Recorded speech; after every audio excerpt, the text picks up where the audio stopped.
Assalamualaikum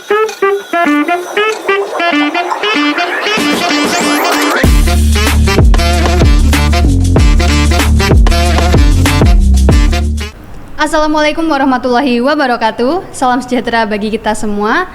Balik lagi di acara PDF Podcast Dema Fuad bareng aku Ekva. Dan di sebelah saya sudah ada Kak Dian dari FPF. Betul ya Kak ya? Yeah. Boleh disapa dulu teman-teman Sobat Fuadnya Kak? Oke, halo teman-teman Sobat Fuad. Gimana nih kabarnya? Semoga baik-baik saja ya, tetap sehat dan lancar puasanya ya. Kali ini di episode kedua bersama aku Ekva dan Kak Dian, kita akan membahas tema yang sangat bagus dibahas nih Kak, terutama buat teman-teman yang perempuan, Sobat Fuad yang perempuan. Tapi buat Sobat Fuad yang laki-laki, kali ini kita bakal bahas supaya nggak bosen. Temanya yaitu seberapa ramah kampus terhadap perempuan, gitu ya Kak ya. Oke. Karena temanya kita berangkat dari kampus dan perempuan, menurut Kak Dian sendiri sebagai alumni dari IAIN ya waktu itu ya Kak ya? Nih gimana nih kampus IAIN kita waktu itu sampai sekarang buat perempuan, mahasiswi perempuan nih gimana nih Kak? Oke, kalau ini ya berkaitan dengan bagaimana kemudian perempuan di dalam ruang-ruang akademik gitu ya. Kalau waktu saya kuliah memang ada beberapa peraturan gitu dan juga ada beberapa tradisi gitu ya yang kayaknya kayak bias gitu terhadap perempuan gitu. Misalnya cara berpakaian yang lebih diatur itu lebih kepada perempuan. Kemudian juga kalau dulu itu beberapa oknum ya sebutannya oknum gitu, catcalling, kemudian kayak misalnya juga secara terang-terangan gitu untuk seksis gitu ya, itu udah masih marak gitu. Jadi lingkungan yang bisa dibilang itu masih keramahannya gitu, tingkatnya itu masih minim gitu. Kalau buat sekarang nih berarti udah ada peningkatan ke yang lebih baik gitu ya Kak ya? Semoga begitu. Semoga begitu ya. Terus soal pakaian kan tadi ya Kak ya? Seberapa leluasa sih mahasiswa di UIN 1 ini buat berpakaian baik di forum, kelas ataupun organisasi? Oke. Kalau misalnya saya lihat saat ini ya gitu, melihat beberapa perkembangannya gitu, teman-teman perempuan juga lebih, kalau soal pakaian ya gitu, mungkin itu sekarang lebih fleksibel dan juga ekspresi berpakaiannya juga beragam gitu. Dan ini juga menandakan bahwa memang sudah ada perkembangan gitu, meskipun pada faktanya masalah berpakaian itu juga tergantung terhadap ini karena ekspresi orang ya, jadi memang ya terserah gitu. Selagi gitu ada tidak kayak peraturan yang sangat ketat, rigid gitu, soal bagaimana kemudian hanya diterapkan kepada perempuan saja gitu. Nah, ketika laki-laki misalnya tidak di pakaiannya, cara berpakaiannya tidak begitu aturannya, misalnya laki-laki kan hanya ini soal misalnya bajunya, kemudian juga celananya, tapi kalau perempuan nanti bajunya harus segini, nggak boleh pakai bahan yang kayak gini, kemudian jilbabnya harus kayak gimana gitu kan, juga aturannya juga lebih banyak gitu. Oke. Gitu. Selanjutnya nih, karena kita lagi membahas perempuan, pastinya nggak jauh-jauh dari kasus-kasus pelecehan seksual. Nah, sebenarnya kasus pelecehan seksual ini tuh apa sih Kak? Dan jenisnya itu ada apa aja? Apa cuman sebatas yang hanya berhubungan dengan seks atau ada yang lain? Oke. Kalau misalnya ini ya, karena kalau menyoal pelecehan seksual kita harus kembali dulu gitu pada terminologinya ya. Bagaimana atau apa sih sebenarnya gitu pelecehan seksual itu?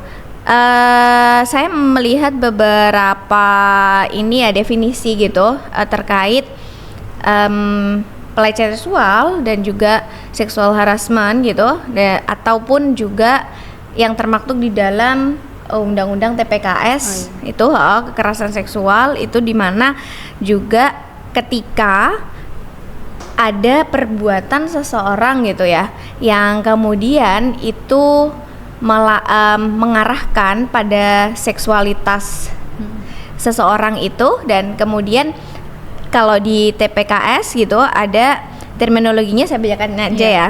Ini soal menjadikan sebuah perbuatan atau tindakan itu kayak ditunjukkan kepada tubuh, kemudian keinginan seksual, kemudian juga organ reproduksi yang bermaksud merendahkan harkat ataupun juga martabat seseorang berdasarkan seksualitasnya. Nah, kalau di dalam kayak di pelecehan seksual gitu kan ada dua terminologi, ada dua jenis tuh, non fisik sama yang fisik. Kalau misalkan non fisik itu berarti perbuatan yang lebih kepada pernyataan, kemudian gerak tubuhnya, kemudian juga aktivitasnya gitu. Nah, tapi kalau udah menyasar pada fisik itu sudah berarti ada perbuatan gitu yang menyerang gitu, juga bersentuhan, termasuk juga menyakiti gitu, yang berdimensi pada seksualitas gitu. Kalau catcalling itu termasuk pelecehan nggak, Kak? Ya, termasuk ya. Ya, catcalling itu masuk di dalam pelecehan verbal ya, juga pelecehan seksual secara verbal. Terus kemudian ada juga misalnya ini, kayak oh ya kamu gemuk banget sih gitu misalnya ya, kayak apa namanya, ini biasanya olok-olokan body gitu. shaming. Body shaming, body shaming itu juga masuk di dalam pelecehan seksual sebenarnya. Itu udah diatur dalam undang-undang TPKS ya. Kalau misalkan itu terjadi bisa dilaporkan dan masuk tindak pidana. Oke, bisa dilaporkan dan masuk tindak pidana ya teman-teman ya. Lanjutnya, menanggapi isu-isu yang beredar di luar mengenai pelecehan seksual, bahkan menurut pemerintah ini ada 6.500 sekian kasus pelecehan itu dari umur 13 sampai 17 tahun. Itu kan masih di bawah umur ya, Kak ya. Nah, menanggapi hal itu gimana sih upaya penanganannya gitu? Apakah ada hal-hal yang bisa dipakai untuk mencegah? Oke.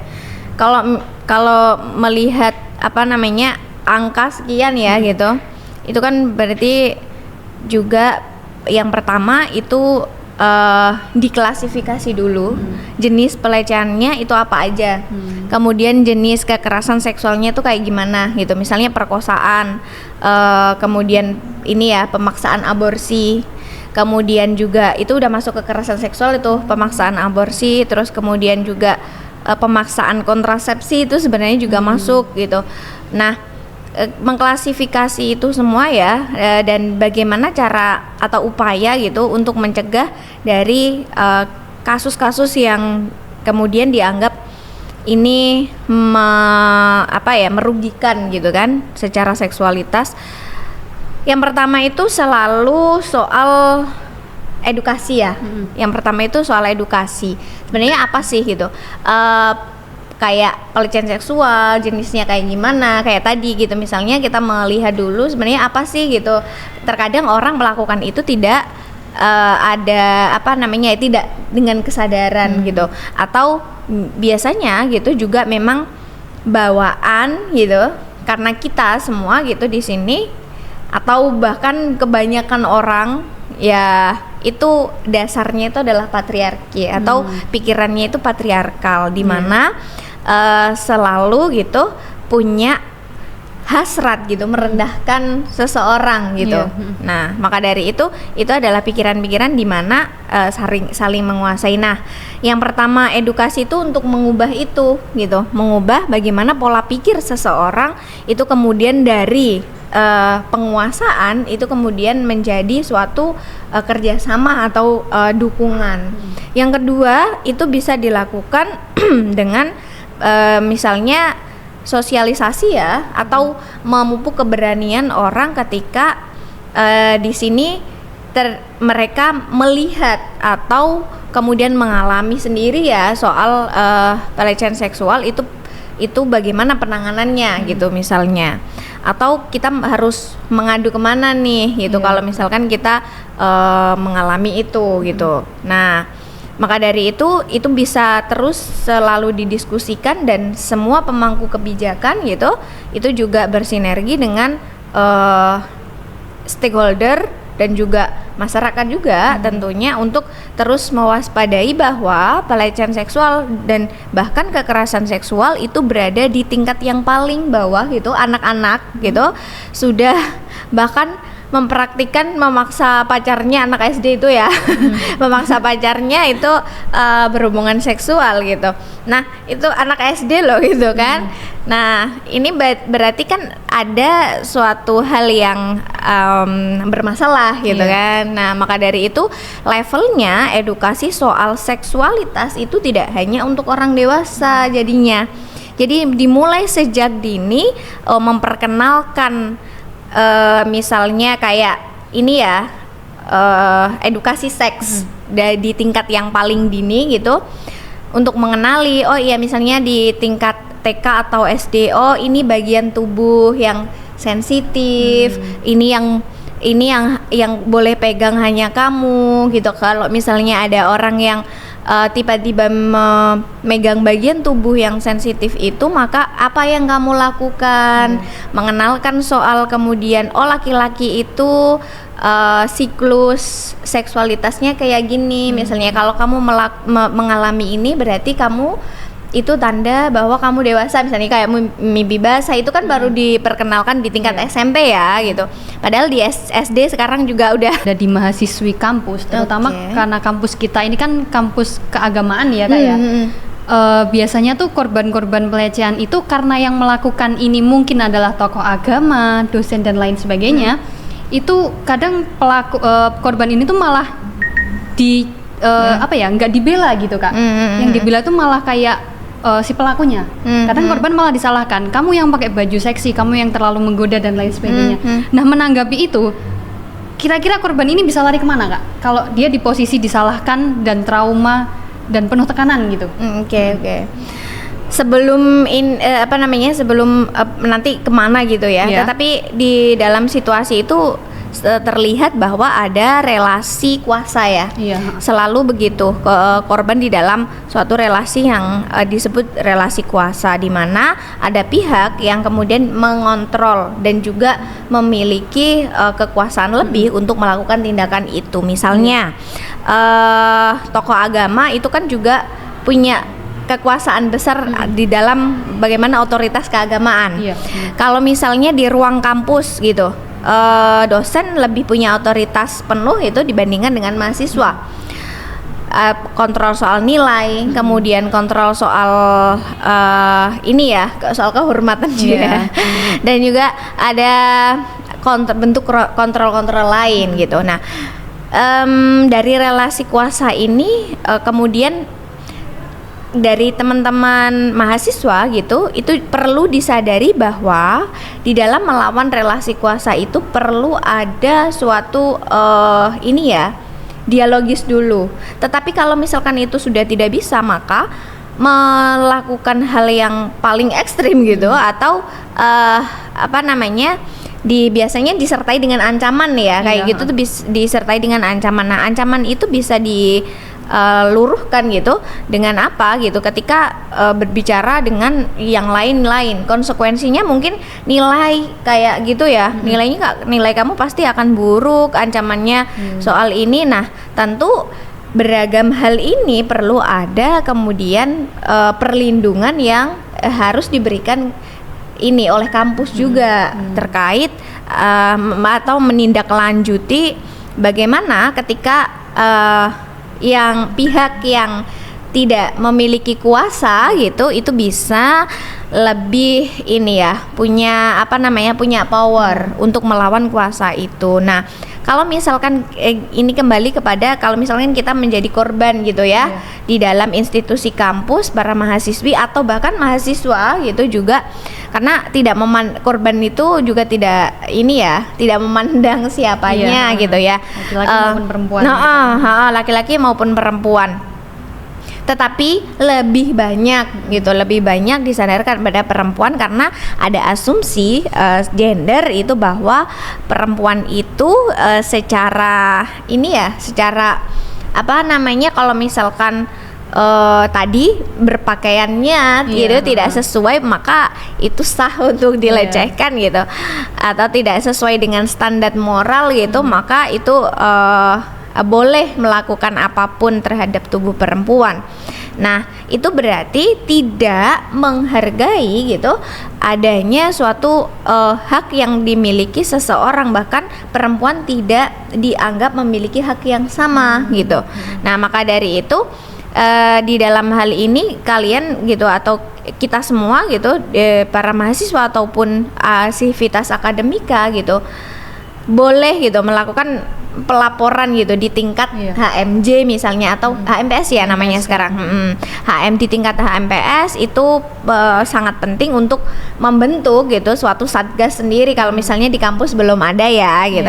Itu kemudian tingkatnya, apalagi tingkat Dema ya gitu. Tingkat Dema itu juga sudah sangat penting. Kalau di Dema Fuad mungkin ada ROAR ya gitu.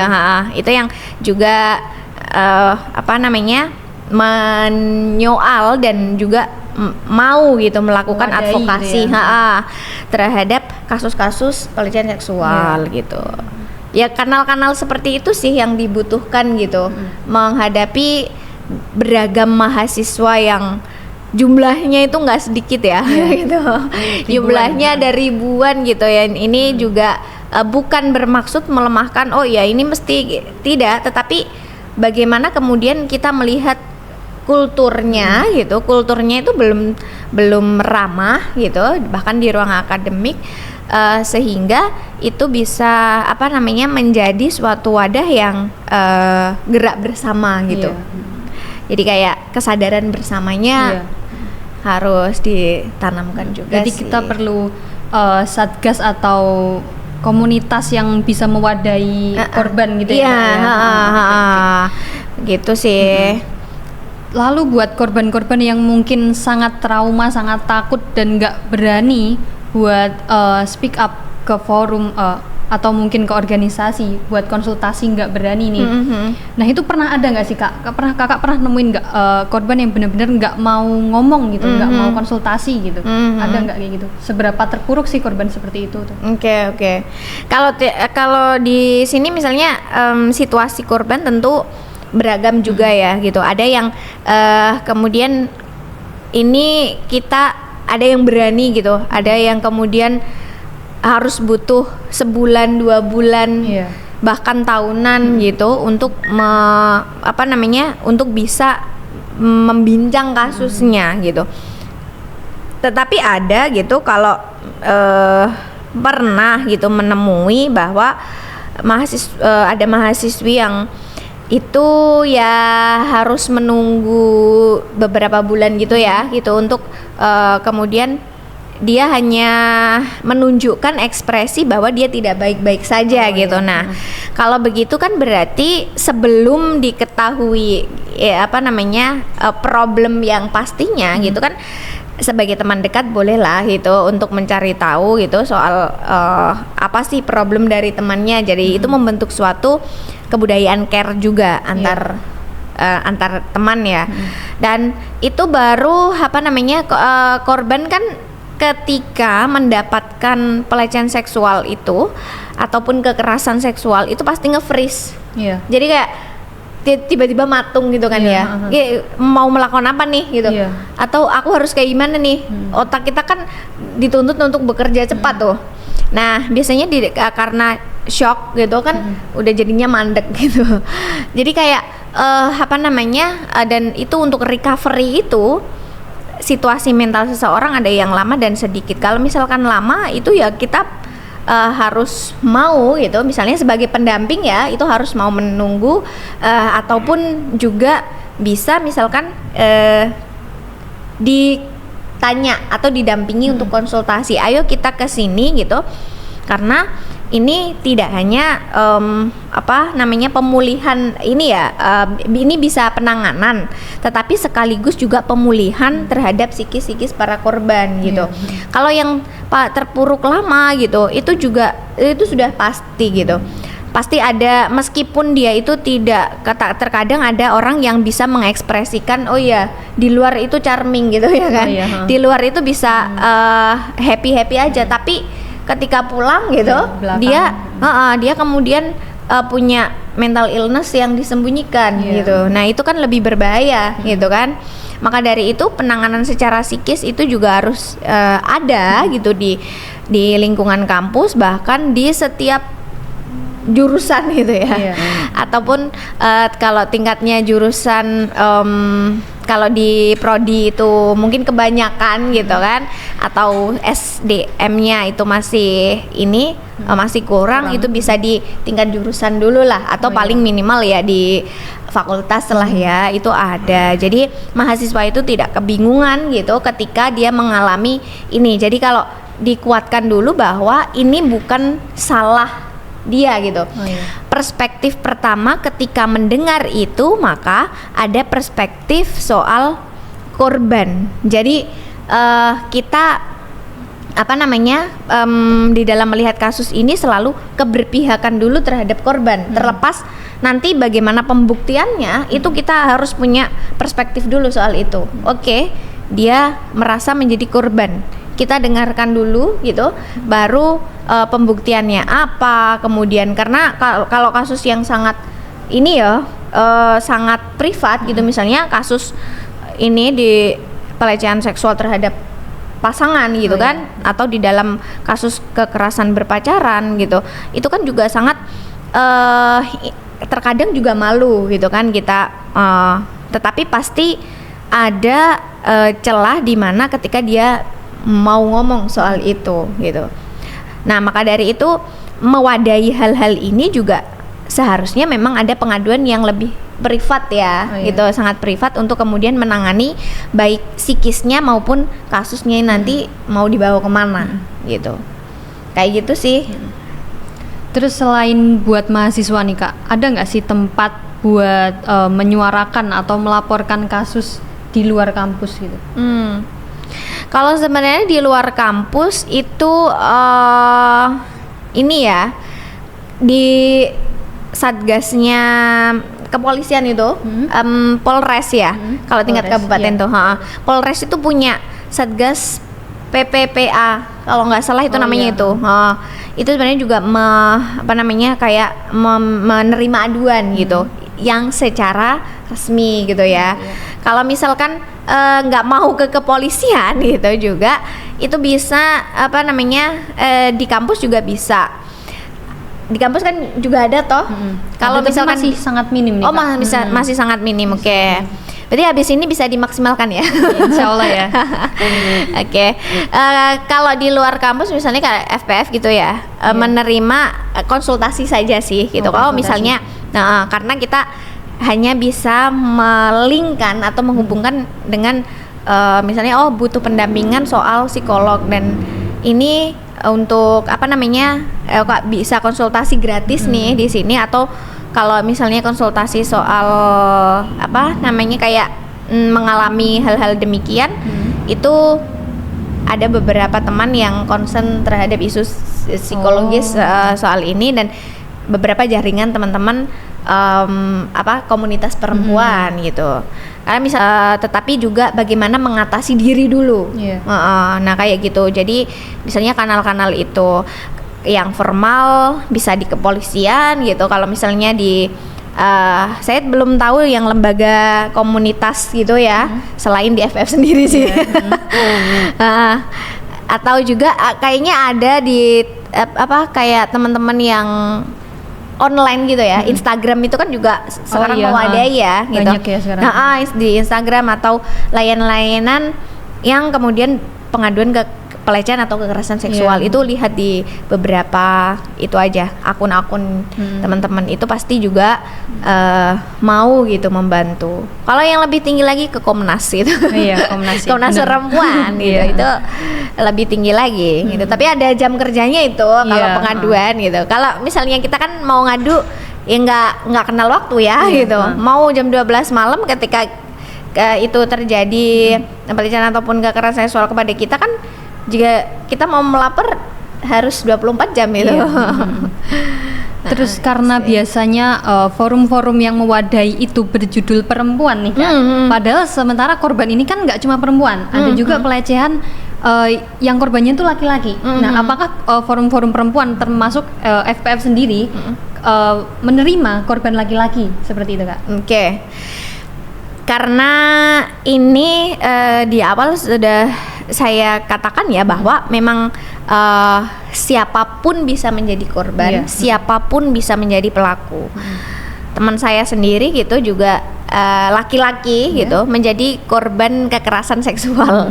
Nggak kekerasan seksual sih, di awalnya di kekerasan fisik dan juga ini ya represi ekonomi gitu kan.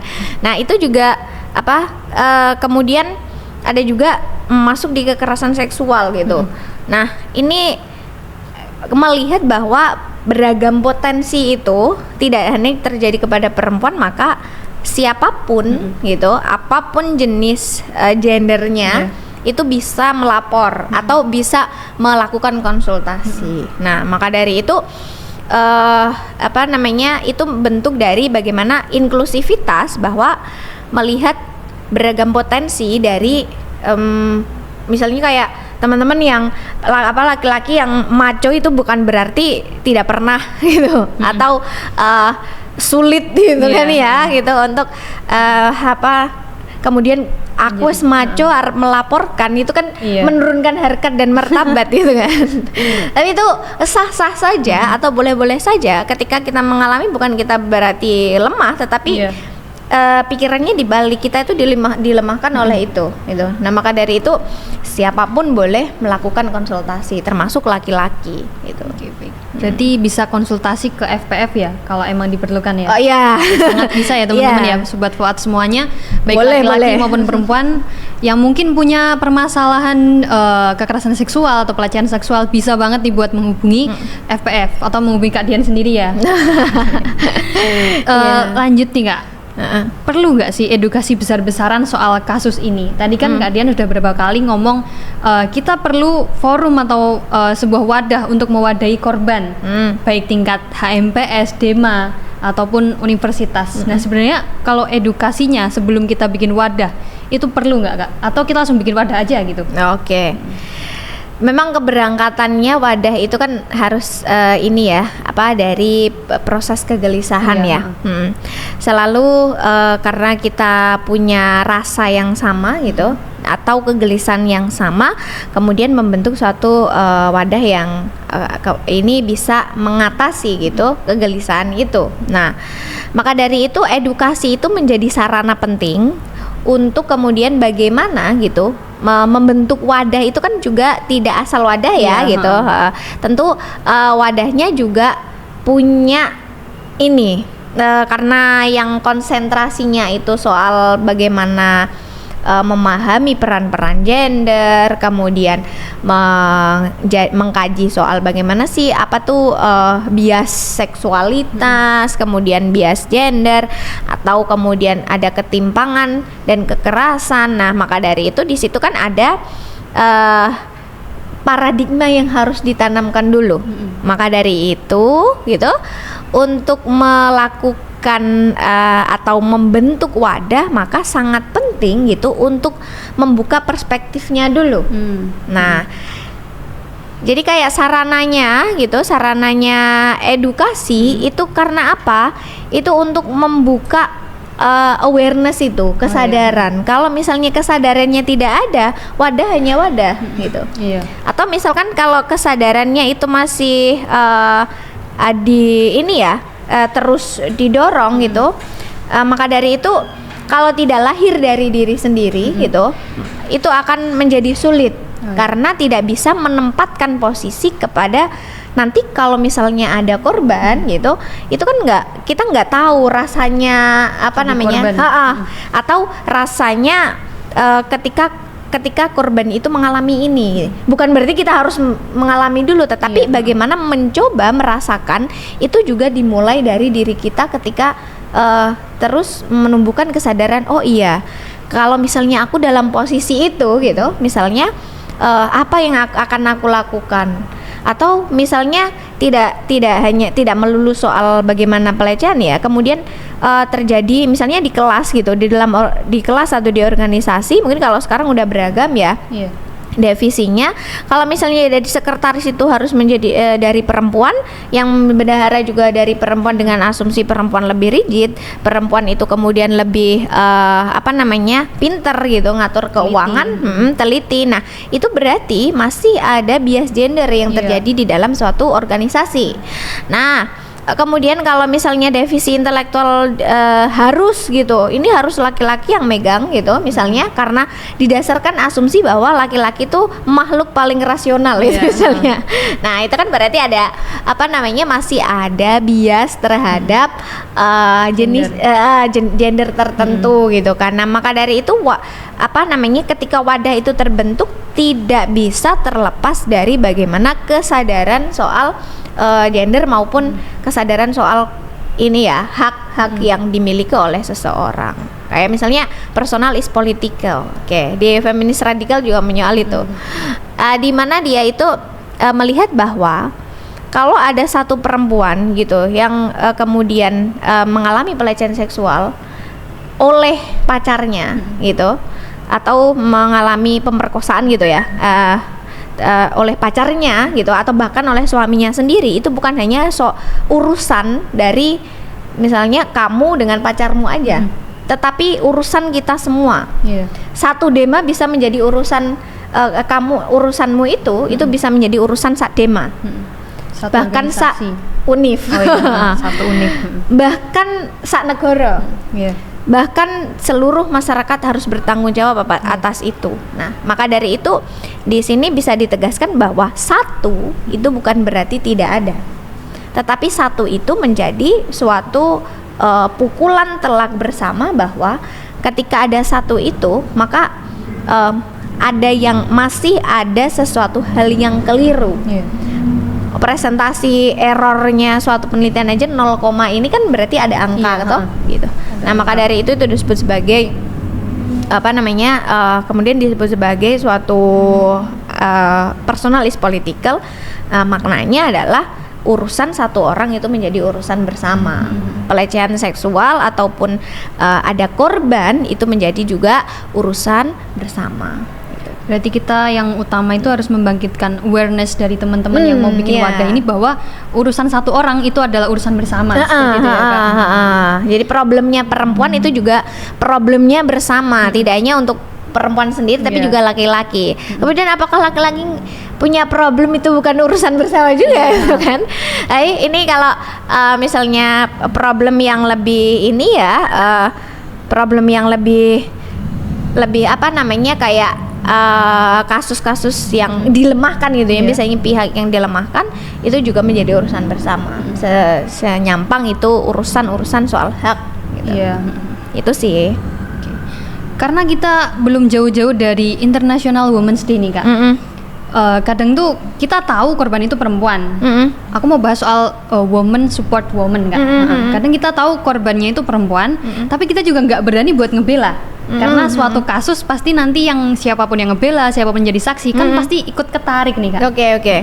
Jadi menurut Kakak hal yang paling efektif ketika kita tahu mungkin teman dekat kita yang perempuan ini mungkin mengalami pelecehan seksual ataupun kekerasan seksual yang mungkin kasusnya lumayan besar, contoh misal kayak pemerkosaan gitu.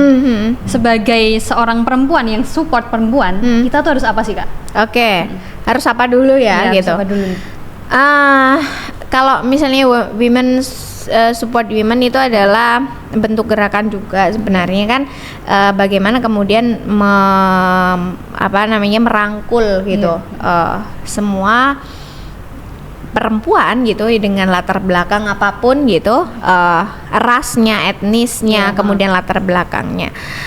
Kalau ditarik pada kasus kekerasan seksual gitu, sebagai sesama perempuan misalnya, ini juga antar mahasiswi gitu ya. Ini tadi dipupuk bahwa kesadaran kayak kasus satu orang itu menjadi urusan bersama. Ditarik mulai dari situ bahwa kemudian ada kesadaran bahwa ketika teman gitu, perempuan siapapun itu mengalami itu, tidak boleh menjustifikasi terlebih dahulu. Oke, itu yang pertama ya. Kemudian kalau teman yang dekat ataupun nanti klasifikasinya kalau yang teman nggak deket gimana tuh gitu kan ya, itu bisa dicarikan alternatif gitu. Misalkan teman yang dekat dengan dia tuh siapa gitu. Nah, mendorong soal bagaimana kemudian perempuan lain dia tuh kecenderungan ceritanya sama siapa gitu misalkan. Nah, itu kan juga bagian dari bagaimana mengupayakan juga gitu. Ketika ada korban pelecehan seksual gitu. Kalau misalkan dari teman sendiri, yang pertama itu kita bisa melakukan dengan pendampingan ya. Maksudnya pendampingan itu ya udah ditemenin gitu, atau kita paling nggak care lah gitu. Kamu ada masalah toh atau kayak gimana gitu, misalnya kita masih spekulasi. Kemudian ketika dia sudah sudah bercerita dan kemudian tahu konteksnya, kita kan yang tadi di awal sudah kita harus punya perspektif soal korban dulu. Nah maka dari itu untuk mengurai itu, menenangkan diri dulu, kemudian didampingi juga waktu dia sudah mau bercerita, ini bukan salahmu gitu. Nah, kebanyakan gitu misalkan para korban itu menyalahkan dirinya sendiri atas situasi yang terjadi gitu. Kemudian ini juga ada ketika sudah memberikan kekuatan gitu kepada para korban itu, kemudian kalau misalkan kamu pengennya tuh kayak gimana? Atas apa yang telah terjadi terhadapmu itu kamu pengen apa gitu. Misalnya terhadap si pelaku tuh kayak gimana gitu. Misalkan aku pengen ini, pengen dia itu kemudian dihukum seberat-beratnya gitu ya. Kita cari jalan tengahnya. Misalkan kamu mau nggak melapor di sini gitu. Nah, atau misalkan kalau diselesaikan dengan jalan yang lebih kayak mediasi gitu, kalian bisa ambil bagian soal memediasi itu. Bagaimana kemudian berbicara dengan pelaku, dan harus punya backingan. Backingan itu bukan berarti pusat ya. Tapi backingannya itu teman-teman yang menggalang dukungan lah. Menggalang dukungan bahwa ada ada kasus pelecehan seksual, aku butuh dukungan, tanpa harus menyebutkan siapa korbannya ya. Tetapi dukungan itu sangat penting, karena pendamping itu tidak bisa menjadi pendamping kayak tunggal, itu nggak bisa. Berkaca dari kasus yang sudah pernah terjadi gitu di Yayan sendiri, di Win ya gitu, di beberapa tahun yang lalu, itu pendamping si korban itu sampai sekarang dia yang menderita stres berkepanjangan sampai hari ini. Dari 2021 apa 20 ya kasusnya. Itu apa penyebabnya? Karena terlalu berat atau berbagai hantaman, karena ini udah masuk di kampus ya ranahnya, dan udah masuk persidangan kampus juga, maka yang mendampingi itu pasti capek. Fisik, psikis gitu juga, harus mikir gimana ini cara selanjutnya menghadapi beragam situasi. Dia masih mahasiswa, sampai sekarang dia nggak mau menyelesaikan skripsinya karena dia juga udah udah kesal gitu ya, udah kesal, dan juga dia kecewa dengan keputusan kampus. Dia butuh pendampingan. Yang jelas sampai sekarang dia tuh ketakutan ketika dia malam itu ya, di tahun pertama gitu setelah kasus itu terjadi, di tahun pertama itu dia setiap kali mau tidur terngiang keputusan itu. Jadi keputusan itu karena dia kemudian dia tidak dia merasa itu tidak adil gitu. Itu terus menjadi pikirannya dan 1 tahun dia tidak kemana-mana, hanya di rumah. Nah, berarti kan pendamping butuh pendamping. Jadi kayak kemudian dia udah bangkit, setahun bangkit, tahun ini dia kemudian terngiang lagi. Jadi kayak siklusnya yang pendamping bahkan pendamping pun juga bisa masih terdampak atas kasus itu gitu. Jadi makanya kenapa gerakan bersama itu diperlukan untuk saling menguatkan itu dan mencari solusi bersama. Itu sih. Jadi kayak yang dilakukan yang paling minim itu menanyakan dan juga menguatkan bagaimana kemudian korban itu bisa membincang itu, dan itu bukan, sekali lagi kalau misalkan di di perspektif korban, itu bukan salahmu atas situasi ini gitu. Kalau soal kasus itu tadi Kak, udah selesai sampai sekarang kasusnya? Udah putusan. Berarti itu dapat putusan dari kampus juga, terus dari pengadilan juga? Maksudnya ini kan diselesaikan di kampus. Semuanya itu diselesaikan di kampus, tetapi menjadi kasus yang nasional gitu.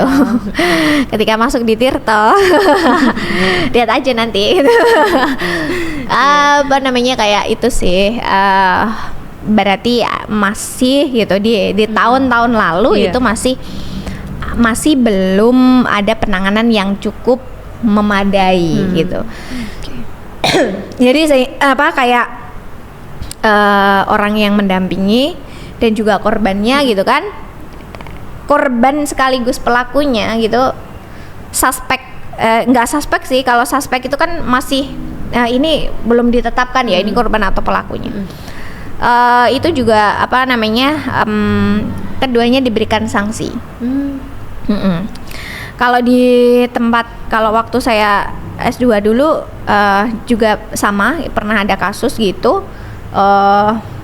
Keduanya, jadi penanganannya itu kalau di kampus saya ya dulu ya, di S2 itu memang ada dewan etiknya. Ada dewan etik yang menangani itu. Jadi sampai persidangan 1 sampai persidangan 3 dan itu mereka tidak saling dipertemukan. Nah, maka dari itu kalau di kita itu justru korban dan pelaku itu dipertemukan. Dan ada ada investigasi juga gitu. Sebelumnya ada investigasi bagaimana kalau di kasus di Ponorogo ya, di Kediri deh, di IAIN Kediri juga sudah punya satgas itu sebenarnya. IAIN Kediri di mana nanti mekanisme pelaporannya itu mereka melapor, kalau misalnya mereka korban tidak mau atau tidak bisa melapor, maka korban bisa mewakilkan laporan itu kepada yang ditunjuk atau walinya gitu untuk melaporkan itu. Kemudian di lain hari gitu, kalau misalkan korban sudah kuat atau korban sudah mau berbicara, baru kronologinya diceritakan gitu. Nah, kayak gitu sih. Baru di situ mereka bisa kayak dari para stakeholdernya kampus gitu. Itu kan berarti sudah punya ada jalur investigasinya sendiri. Mereka itu udah punya jalur investigasi. Kemudian mereka juga di dalam menyelidiki sangat hati-hati, kemudian berkolaborasi dengan LBH, Lembaga Bantuan Hukum. Nah, kemudian juga berkolaborasi dengan misalnya para psikolog di Kediri gitu, ataupun membangun jaringan psikolog di lain tempat gitu, dengan para stakeholder yang lain dalam penanganan itu. Itu sih yang paling minim ya. Berarti satu masalah itu adalah masalah bersama, itu benar banget ya Kak ya. Terus juga kalau mau bikin wadah, kita harus punya backingan yang kuat. Iya. Seksual, dia sekarang depresi, nggak mau ini. Nah, itu baru dikasih saran, misalnya coba coba ini cara ini, coba cara ini. Nah, tapi tergantung konteks ya selalu.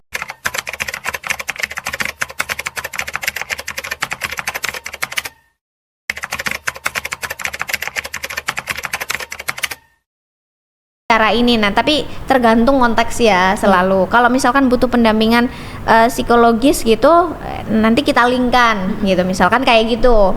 Itu yang mungkin kalau ketika kalian berkonsultasi di FPF ya, karena kita memang belum punya gitu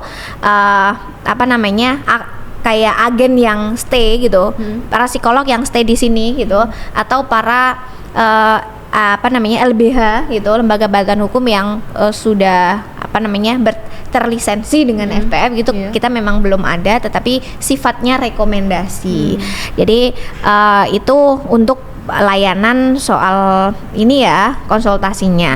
Tapi kalau misalkan kegiatannya sendiri itu berkaitan dengan bagaimana kemudian kesadaran tadi gitu, dimana kita kajian-kajian soal gender ketiga, kemudian kita kajian soal feminisme, dan juga yang bersinggungan tentu kalau di kalangan mahasiswa gitu ya, itu bagaimana gender atau feminisme masuk di dalam ruang-ruang gitu yang lebih akademis gitu, di beragam teori gitu sih. Kalau boleh tahu kajiannya nih setiap apa nih Kak? Oh, kalau saat ini kita ada FemLife gitu, itu setiap bulan, itu ada setiap bulan sampai dengan teman-teman Pukaps gitu. Teman-teman Solo itu pokoknya setiap bulan itu ada sampai nanti Juni kalau nggak salah. Offline itu Kak? Itu online. Nah, jadi via Instagramnya FPF. Kemudian kalau yang online itu ya kadang gandeng Dema juga lah. Atau sama teman-teman yang lain yang ngadain kayak offline ya gitu, menggandeng beberapa teman-teman dari kampus selalu itu, karena basicnya pengetahuan juga di situ kan, dan juga itu bisa didistribusikan lagi ke teman-teman yang lain gitu. Itu sih yang agenda-agenda itu tadi adalah seputar FPF ya. Teman-teman Sobat Fuad yang mungkin butuh pendampingan nih bisa lanjut ke FPF buat konsultasi dan lain sebagainya. Dema juga ada kan? Kak Dema dulu ada ya Kak ya? Ada insyaallah ya. Mungkin nanti juga bisa jadi tambahan nih buat Dema ke depannya, entah itu divisi ataupun badan perkumpulan atau apapun itu ya Kak ya. Terus yang terakhir nih Kak, ada nggak sih pesan buat teman-teman yang mungkin saat ini masih takut buat speak up, buat konsultasi? Dari Kakak sendiri pesannya apa nih? Oke. Kalau pesannya oh ya, buat laki-laki juga Kak? Oke, buat laki-laki semuanya kan ya? Iya, semuanya. Kalau gini, kita berangkat dulu ya, kalau misalkan nggak berani ngomong gitu kan, untuk kalau konteksnya nggak berani ngomong itu bukan kasus ini, misalnya nggak berani ngomong soal pendapat saja gitu, itu ada nggak berani ngomong soal pendapat itu perlu terus dilatih. Oke. Sama halnya dengan ketika kita mengalami pelecehan seksual gitu, harus menginjeksi diri bahwa situasi ini bukan situasi yang kita inginkan, dan itu boleh atau sah gitu untuk diceritakan, meski tidak dalam rangka di forum besar ya gitu, tetapi boleh diceritakan dalam rangka gitu mengurai apa yang kita rasakan sebagai korban. Sharing. Nah, maka dari itu pentingnya ketika nanti kasus itu tidak, atau ketika kita menjadi korban tidak kunjung gitu mendapatkan penanganan, maka itu akan menjadi suatu bumerang gitu ya di dalam diri kita, sehingga itu akan masalahnya akan semakin besar gitu. Maka dari itu di dalam rangka kita speak up, ketika kalian gitu speak up, maka itu juga membuka gitu ruang-ruang atau para korban lain gitu kemudian untuk ikut bersuara. Ikut berani, dan itu juga dalam rangka mengubah suatu ini ya institusi atau kebijakan, kemudian juga kultur yang membahayakan gitu, atau juga kultur soal pelecehan itu agar terus dievaluasi gitu. Nah, maka dari itu para korban tidak boleh mulai sekarang ditanamkan bahwa situasi itu bukan situasi yang dia kehendaki dan bukan situasi yang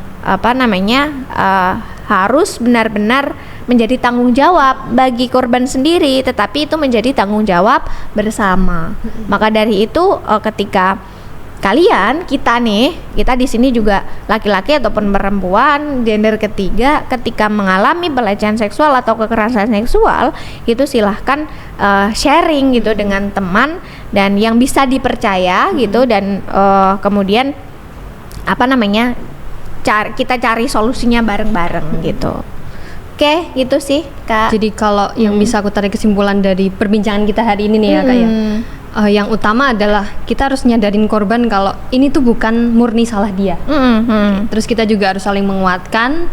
Dan kalau balik lagi ke tema tadi, seberapa ramah kampus terhadap perempuan, bisa dikatakan ramah ketika kampus ini punya wadahnya, gitu ya Kak. Terutama wadah-wadah yang bisa mewadahi para si korban ini. Mungkin kalau di Win 1 sekarang udah ada Arwar yang insya Allah masih berjalan ya sampai sekarang, masih mewadahi. Jadi mungkin buat teman-teman Sobat Fuad atau teman-teman di luar lainnya yang mungkin punya permasalahan terkait kekerasan seksual atau pelecehan seksual, mungkin bisa banget konsultasi ke FPF ataupun ke lembaga Arwar itu ya. Terus ya itu tadi, satu permasalahan adalah masalah semua. Itu ya Kak. Mungkin ada lagi closing statement dari Kak Dian? Oke, saya rasa cukup itu saja, kita gerak bersama gitu. Kayak tagline-nya ya. Gerak bersama, saling menguatkan dan ya menata mental korban itu harus utama ya Kak, sebelum akhirnya bisa diungkapkan. Iya. Oke teman-teman, mungkin itu tadi adalah episode kedua PDF Podcast Dema Fuad soal kampus dan perempuan. Terima kasih Kak Dian atas waktunya. Terima kasih teman-teman Sobat Fuad. Sampai ketemu di PDF episode 3. Wassalamualaikum warahmatullahi wabarakatuh. Waalaikumsalam.